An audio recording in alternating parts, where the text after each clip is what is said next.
So yung mga panalo, nagkakabit tayo ngayon ng signal light. At eto ang ikakabit natin. So marami naglagay nito. Isa naman tayo sa maglalagay din. I-request lang ng ating mga customer. Ano.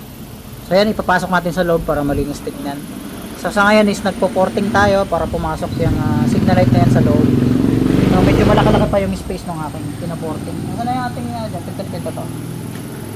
So nagsusukat tayo mga boss. Kunti pa lang yung pumasok. So yan. Medyo mahirap din siya pero ito yung nadadaan sa tiyaga. Ano mga boss? May tiyaga, may nilaga pa. May bulalo. Yan. Ayan na. Ganun pa kalaki. Tatarahin. Ito nga pa rin gamit natin. Pandali.